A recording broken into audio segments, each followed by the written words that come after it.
Hello hi everyone. तो ढेर सारे बैक टू बैक फेस्टिवल्स आने वाले हैं, तो फेस्टिवल्स में मिठाइयाँ तो बननी कंपलसरी है। या तो आप मिठाई घर पे बनाओ या तो फिर मिठाई आप बाहर से लेकर के आइए और उसको आप फेस्टिवल्स में ज़रूर इंजॉय करते हैं। तो क्यों ना हम घर पे हल्की फुल्की और बहुत ही शानदार सी और कम से कम इंग्रेडिएंट से बन के तैयार होने वाली मिठाई को बना के तैयार करते हैं। तो चलिए फिर इस 2 इंग्रेडिएंट से बन के तैयार होने वाली आज इस मिठाई को बनाते हैं, जिसे बनाना इतना आसान है कि कोई भी बना ले। तो चलिए फिर स्टार्ट करते हैं इस अमेजिंग सी बहुत ही ज़्यादा फेमस मिठाई को बनाना। इस वर्ल्ड फेमस मिठाई को आप घर पे बहुत आसानी से बना सकते हो, सिर्फ और सिर्फ काजू और चीनी के साथ। आपको बिलीव नहीं हो रहा होगा, लेकिन आप एक बार ट्राई करके देखना, बहुत ही आसानी से बन जाती है और बहुत ही अमेजिंग लगती है खाने में। तो इसके लिए सबसे पहले क्या करेंगे कि काजू ले लेंगे। तो मैंने ये 250 ग्राम के करीब काजू ले लिया है। इसे 10 मिनट के लिए फ्रीज़र में रख दीजिए, जिससे इसके अंदर का जो ऑयल है ना वो थोड़ा सेटल हो जाए। तो जब आप इसे मिक्सर जार में पीसेंगे ना तो इसमें से ऑयल रिलीज़ नहीं होगा। उसके बाद 10 मिनट के बाद इसे डाल दीजिए मिक्सर जार के अंदर। उसके बाद इसे अच्छे से इसको ग्राइंड कर लेना है। पल्स मोड पे करेंगे ना तो इसमें से ऑयल रिलीज़ नहीं होंगे। बस इसे अच्छे से इसको पाउडर फॉर्म में बना करके तैयार कर लेना है। तो ये देखिए, मैंने इस तरीके से काजू को अच्छे से पाउडर फॉर्म में बना लिया है। बस इसी तरीके से बनाना है, लेकिन इसके बाद भी इसे 1 से 2 बार ज़रूर छान लीजिए, क्योंकि अगर इसे आप पीसेंगे ना तो इसमें छोटे छोटे दाने भी हो सकते हैं या फिर काजू के पीस हो सकते हैं। उसके लिए इसे एक बार अच्छे से छान लेंगे, तभी आपकी मिठाई बिल्कुल परफेक्ट बन करके तैयार होगी। बिल्कुल मावा जैसी टेक्सचर के लिए आप इसे 1 से 2 बार ज़रूर छान लीजिए, ताकि इसके अंदर काजू के एक भी छोटी पीस या छोटा सा दाना कुछ भी ना हो। तो बस इसे मैंने अच्छे से छान लिया है। तो छानने के लिए इस तरीके से छन्नी का यूज़ कर सकते हो आप, या फिर बड़ी छन्नी का यूज़ कर सकते हैं, लेकिन इसे बिल्कुल अच्छे से छानेंगे। इसका बारीक वाला पाउडर फॉर्म वाला हमें मिक्सचर चाहिए होगा। तो बस इसे अच्छे से छान लीजिए। ये देखिए, मैंने सारे काजू के पाउडर को अच्छे से छान लिया है और इसे जब आप अपने हाथों में लेंगे ना तो ये बिल्कुल इस तरीके से आटे के जैसा फील होगा। बस कुछ इसी तरीके का मिक्सचर हमें चाहिए। अब कुकटॉप पे रख देंगे एक पैन को, फ्लेम को यहाँ लो कर लीजिए और हाफ़ ग्लास के करीब, मतलब 200 ग्राम काजू के लिए हाफ़ ग्लास के करीब यहाँ पे हम पानी ऐड करेंगे और फिर उसमें ऐड कर दीजिए शुगर। तो मैंने तो यहाँ पे चीनी कम लिया है, आप चीनी ज़्यादा या कम ले सकते हैं। लेकिन अगर आपने चीनी ज़्यादा लिया ना तो आपकी ये जो मिठाई है वो ज़्यादा चिपचिपी बन जाएगी, ज़्यादा मीठी बन जाएगी, जो खाने में अच्छी नहीं लगेगी। तो मैंने यहाँ लगभग 1/4 कप के करीब यहाँ पे चीनी लिया है। उसे पानी के अंदर डाल करके उसकी चाशनी बना करके तैयार करिए। चाशनी कोई 1 तार या 2 तार की नहीं बनानी है, बिल्कुल सिर्फ वो जब वो चिपचिपी होने लगे उसके बाद हमने जो काजू का पाउडर बनाया उसे उसके अंदर ट्रांसफ़र करके उसे अच्छे से मिक्स करेंगे। अब अगर आपने नॉन स्टिक पैन लिया है तो आपको यहाँ पे घी की भी ज़रूरत नहीं पड़ेगी, लेकिन अगर आप इसमें 1 चम्मच के करीब घी डाल देंगे ना तो ये इंडियन मिठाई है तो फ्लेवर बहुत ही अच्छी आएगी। तो 1 चम्मच के करीब देसी घी ज़रूर ऐड कीजिए, उससे टेस्ट और स्वाद बहुत ही अच्छा आता है। तो मैंने 1 चम्मच घी ऐड कर दिया है। अब इसे लगभग 8 से 10 मिनट तक हमें मीडियम फ्लेम पे कुक करना है।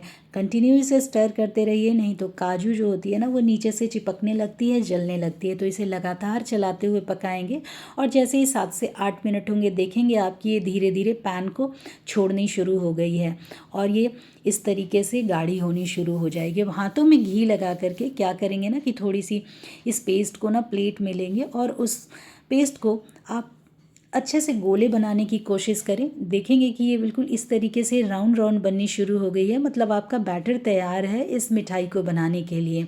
बस अब क्या करना है ना कि फ्लेम को ऑफ कर दीजिए और उसके बाद इसे 5 मिनट का रेस्ट दीजिए, मतलब इस बैटर को, इस मिक्सचर को 5 मिनट का रेस्ट दीजिए।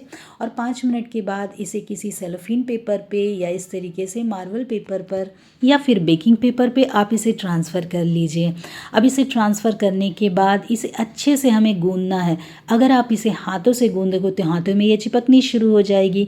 तो नहीं, आपको इस समय सेलोफेन पेपर या फिर मार्बल पेपर या फिर बेकिंग पेपर का ही यूज़ करना है। तो मैंने इस तरीके से ये बेकिंग पेपर लिया है।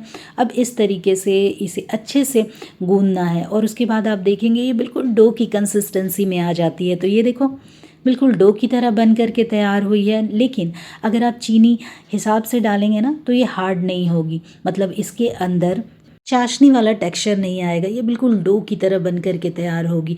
और वैसे भी ये मिठाई बहुत मीठी अच्छी भी नहीं लगती। अब मैंने क्या किया है कि इसे 2 से 3 पार्ट में अलग अलग कर लिया। एक छोटा टुकड़ा लिया, उसके अंदर मैंने ये ग्रीन कलर ऐड कर दिया है। इसकी स्टफिंग बनाएंगे हम और बाकियों को हम ऊपर से रोल करेंगे।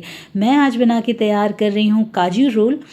तो आपने देखा होगा मार्केट में काजू रोल मिलती है ना, बस उसी को हम बना करके तैयार करने वाले हैं। तो सबसे पहले एक छोटा टुकड़ा ले लेंगे, मतलब पूरे काजू को जो मिक्सचर आपने तैयार किया ना उसका एक छोटा टुकड़ा में आप ग्रीन कलर ऐड कर दीजिए, जिस तरीके से मैंने ऐड कर दिया है। उसे अच्छे से मिला लीजिए और ये देखिए मिला के मैंने इस तरीके से रेडी कर लिया और बाकियों को साइड में रख लिया। अब क्या करेंगे कि किसी भी सरफेस पे आप थोड़ा सा घी ग्रीस कर लीजिए ताकि ये चिपके नहीं, या फिर आप चाहें तो यहाँ पे बेकिंग पेपर के ऊपर भी इसे इस तरीके से बेल सकते हैं, रोल कर सकते हैं। अब इसे बेल लीजिए, जितना पतला या जितना मोटा आपको बेलना हो। ये बिल्कुल चिपके भी नहीं। बेलन में भी आप हल्की सी घी को ग्रीस कर लेंगे ना तो ये बेलन के अंदर भी नहीं चिपकेगी, बहुत ही आसानी से ये फैल जाती है। अब आपको जितना मोटा रखना हो, जितनी पतली रखनी हो, उस तरीके से इसे बेल लीजिए। उसके बीच में वो ग्रीन वाला पार्ट जो हमने ग्रीन कलर के साथ काजू के मिक्सचर को, काजू के जो डो को कलर किया था ना, उसे डालेंगे और इसे अच्छे से रोल कर लीजिए। ये देखिए इस तरीके से इसे रोल करते जाना है और रोल करने के बाद इसे अच्छे से चिकना कर लीजिए। तो सरफेस पे ही हम इसे अच्छे से इस तरीके से रोल कर लेंगे। रोल करके आप इसे जितना पतला या फिर जितना मोटा चाहें बना सकते हैं। ये बहुत ही आसानी से फैल जाती है।